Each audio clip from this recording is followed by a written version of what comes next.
Hello again.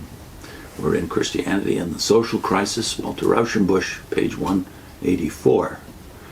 The influence of the Church on humane legislation was neutralized by her anxiety to secure benefits for herself. The historian Schiller, in speaking of the failure of the Church to act against slavery, says, quote, "In general, it is astonishing how little influence the Church always exerted on the development of law," unquote. But the laws conferring financial gifts on the Church herself and exemptions on her clergy were very numerous and important. In the perpetual conflicts between the civil and ecclesiastical powers in the Middle Ages, it is often difficult for us to see that the cause of Christianity was in any sense at stake. Doubtless the great fighting princes of the Church, men of the granite quarry like Hildebrand, were convinced that the supremacy of the Church was essential to the supremacy of spiritual interests and the reign of God over man. Doubtless they were partly right, and every good churchman of today, if he had lived then, would have gone with enthusiasm into the fight about lay investiture. But from our present perspective, we see clearly enough that the cause of the Church was not at all identical with the cause of God, and that the power of Christ over humanity did not advance at even pace with the power of the Pope over the princes. It was largely a class struggle, the conflict of an ecclesiastical aristocracy with a secular aristocracy, and the welfare of the people was not the real issue. When the Church fought for her own political interests and not for the cause of the people, her influence on the state was often a disturbing and disastrous one. Where clericalism is a political power, it thrusts an alien influence into every political question. Civic questions are not decided on their own merit, but according to the profit the clerical machine may get out of them. This disturbing influence is greatly increased if the Church is not a national body, but is governed from a foreign center. In that case, Roman schemes or the ambitions of Italian upstarts may determine the civil policies of Germany or France.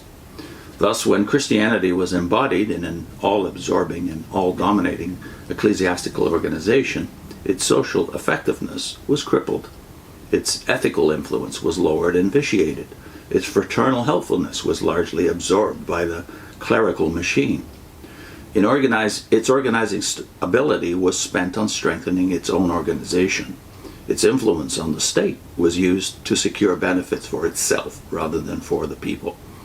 By connecting all religious life with its own organization, it left the common life unhallowed and unrenewed.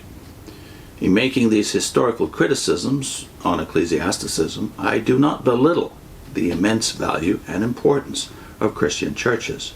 Religion demands social expression, like all other great human impulses. Without an organization to proclaim it, to teach it, to stimulate it, the religious life would probably be greatly weakened in the best, and in many would be powerless and unknown. The mischief begins when the Church makes herself the end. She does not exist for her own sake. She's simply a working organization to create the Christian life in individuals and the kingdom of God in human society.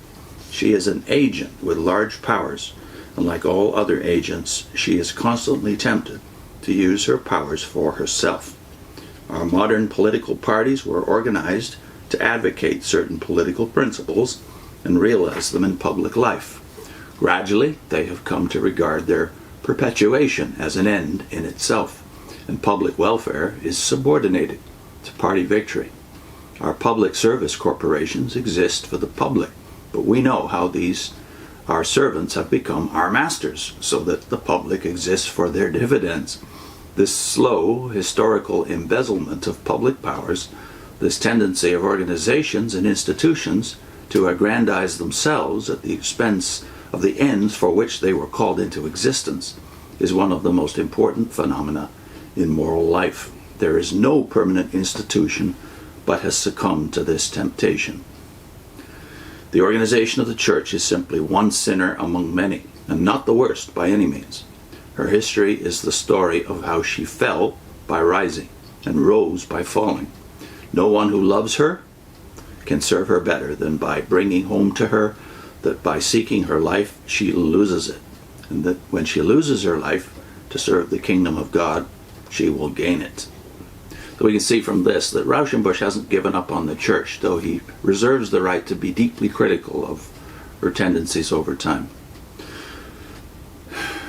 I wish the people who are in cults could see the church this way too. The church is, for better or worse, the Church of Jesus Christ.